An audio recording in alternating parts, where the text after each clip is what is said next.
Assalomu alaykum, hurmatli tinglovchilar. Bugun sizlar bilan veterinariya sanitariya ekspertizasi laboratoriya mashg'ulotlarida sutni zichlligini tekshirishni o'rganib olamiz. Sutni zichlligini aniqlash nima uchun bizga kerak bo'ladi? Sutni zichlligini aniqlash birinchi o'rinda sutni soxtalashtirishni aniqlashimiz uchun, ikkinchi o'rinda sutdagi bo'layotgan o'zgarishlarni yoki bo'lmasa sutni buzilish holatlarini biza bilishimiz uchun kerak bo'ladi. Sutni zichligi o'zi ikki xil usulda aniqlashimiz mumkin.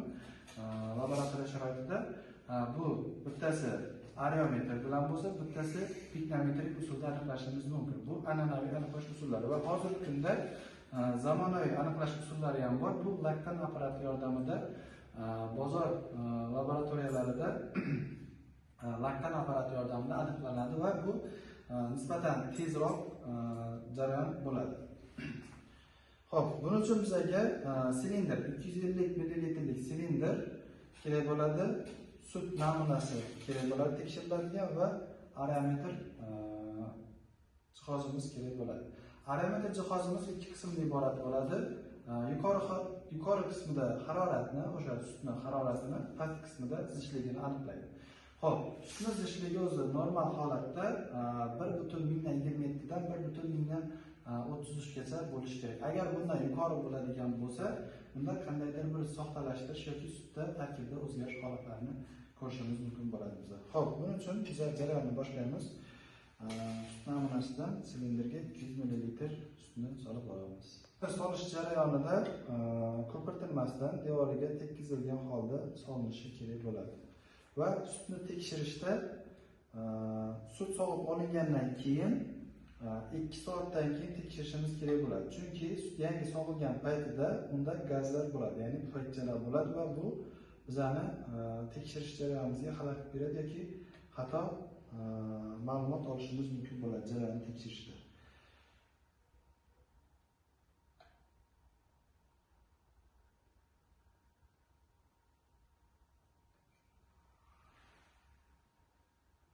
Mana 200 ml sutni solib oldik silindrimizga. Xo'p, endi areometrni silindrning ichiga sekin devoriga tekkizmasdan qo'yishimiz kerak bo'ladi va jarayon kutiladi. Ya'ni kutilishiga sabab harorati aniqlanadi va o'sha harorat asosida zichlligini biz aniqlab olishimiz mumkin. Va bundan tashqari sutni tekshirish jarayonida asosan 20 gradusda bo'lishi kerak sut.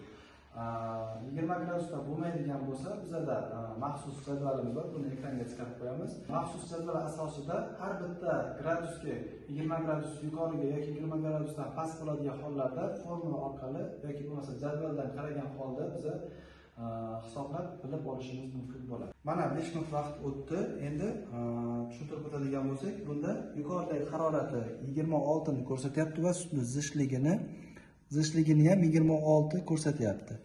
Biz yuqorida aytib o'tganimizda 20 gradusda o'lchashimiz kerak edi. Endi havoni, xona haroratini issiqligi hisobga olgan holda endi harorat ko'tarildi. Xo'p, buning uchun bizga maxsus jadvalimiz bor yoki maxsus jadval bo'lmasa, matematik usulda ham hisoblashimiz mumkin. Xo'p, o'zi berilganda 20 gradusda o'lchashimiz kerak edi. Biz oradagi farqni topib olamiz. 20 gradusda o'lchanishi kerak, lekin bizga 26 gradus bo'ldi. Endi 20 gradusni olamiz va o'rtadagi farqni topib olamiz. O'rtadagi farqimiz 6 ga teng bo'ldi. 6 ga teng bo'lgandan keyin uni har bir gradus uchun o'zi tuzatma 0,2 soni berilgan va bizda farq 6 bo'lyapti. O'sha uchun 0,2 ni 6 ga ko'paytirib oldik va 1,2 chiqdi javobimiz. Bizda ko'rsatilayotgan namunada 1,26 chiqyapti.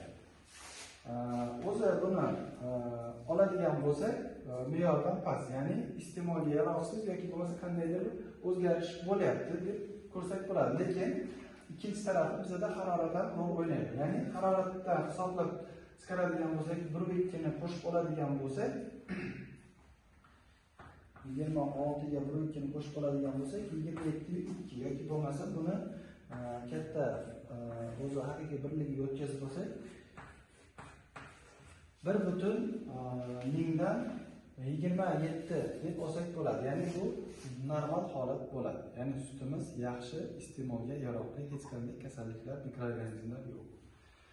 Xo'p, shu bilan bugungi laboratoriya mashg'ulotimizni yakunlaymiz va keyingi darslarda ko'rishguncha deb qolamiz.